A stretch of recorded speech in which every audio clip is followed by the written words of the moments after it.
Alex, let's talk about Project Fiona. What is Project Fiona?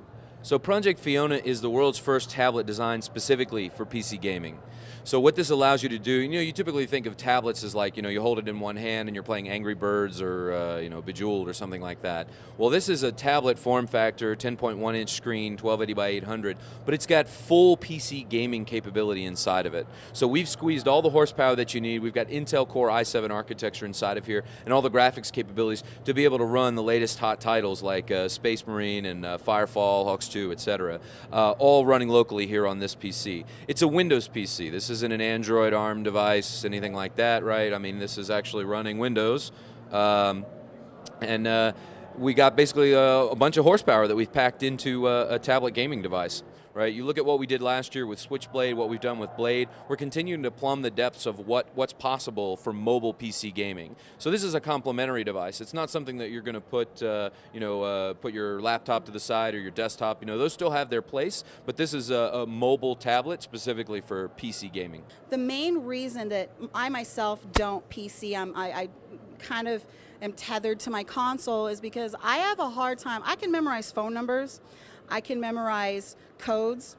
I cannot memorize hotkeys to save my life. And so seeing something like this, going back to concept, was this something that that your forum and your fans were asking for? Absolutely. So if you look at what Razer's been doing in terms of our Synapse 2.0 software, the ability to do macro expansion and bind keys and so forth, there's a lot of complexity there, but that's for folks who really want that kind of complexity. These controls are infinitely configurable, so you can go in and bind the controls to act just like what you're comfortable with perhaps from like an Xbox 360 or a PlayStation, something like that. But if you want the full keyboard and mouse capabilities, you can bind all the controls to be able to provide that functionality. So for games that maybe don't understand gamepad input, maybe you're playing an MMO and it supports keyboard and mouse only, these will actually be able to bind to support that sort of input. Now, looking at the design and looking at the joysticks, of course, that are attached to the Fiona, how is this going to travel? So we've got a variety of options for this. I mean, we built this prototype specifically with the aluminum unibody construction because we wanted the structural integrity to be able to have it be playable and really get good feedback on this. And we've got a lot of great feedback so far. I think this is good to be put into a backpack.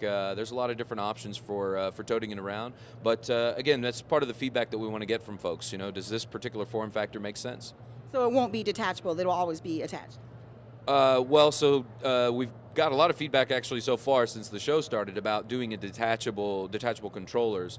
It's something that we're going to explore, but mechanically it's pretty challenging because you want to have the kind of, since you're grabbing by the controls, you don't want to have any kind of, the weak link being the connection to the box. So you really need to have some pretty firm attachment points there.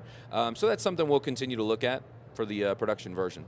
And as you can see, when he lifted it up, the triggers are here, just like, so if you play PS3, it's still the same as PS3, but if you play Xbox, it's still not that much different. I mean, obviously, left bumper, left trigger, right trigger. Right.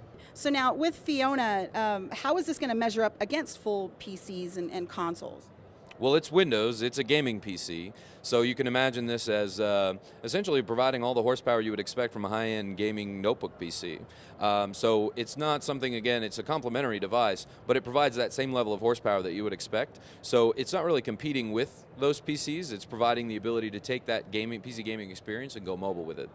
So for me, it's like because I heard that the price point on this is it's going to retail for less than $1,000. Is that true? Right. Yeah, absolutely. So based on the current design, we're looking at right around $1,000. I think if we went with this particular design, we could probably get this out aggressively by the end of the year this year.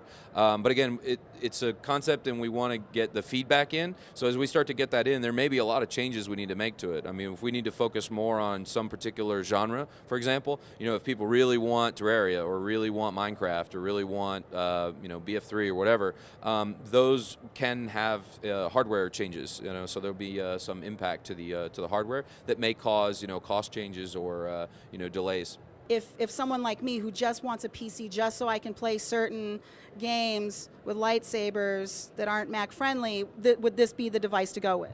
Right. Well, it could be the device for you if you really want to have the gamepad-based controls for the game, and you want to have all of that Razer software that helps you out to be able to remap the controls and be able to support macro functionality and so forth. If you want to be able to run and gun with your bounty hunter or swinging lightsabers and do it with these sticks, then this is certainly the option for you. I mean, we're calling it a tablet, but it really defies categorization. I mean, it's a full gaming PC built into what is a 10.1-inch screen. So It's what I like to call wafer thin. It's wafer thin. Well, now, what is the battery life on it?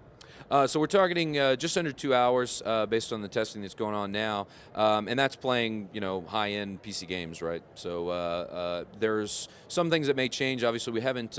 We know we're going to stick with the latest Core i7 chipset from Intel, but we're still looking at the other components in the platform to try to determine the right balance of the weight and the power, thermals, battery life, all those things, which obviously will affect the battery life.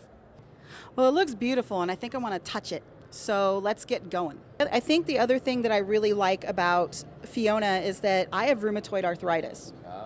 And so sometimes when I'm on a console or even when I'm on the computer, my hands start getting sore from being in a certain position. And so I was a little concerned at first when I saw Fiona that, it might be a little bit weighty for someone who has weak hands. But, I've been holding it and I've been weighing on it and just kind of playing it. And it doesn't hurt at all. It's pretty ergonomic, I think. Yeah, absolutely. I think the the dual controller configuration like this, being able to hold on, especially with the gap that we put in between here. I know that it adds additional dimension in the Y, but that actually helped us out, like in terms of the ergonomics for holding both with one hand. So if you wanted to do like touch-based interactions, or if you want to do the traditional kind of holding with two, so that's all part of the exploration that we're doing of this particular game controller configuration. I mean, it's a prototype, right? So you've got very basic kind of sticks on the side now. There's not a lot of ergonomics to it, but it still feels comfortable just with this plain kind of configuration. But we'll style all of these aspects up. So you'll start to see, as this evolves, you'll start to see much more ergonomic handles, like for example. Right. So you start putting all that stuff in,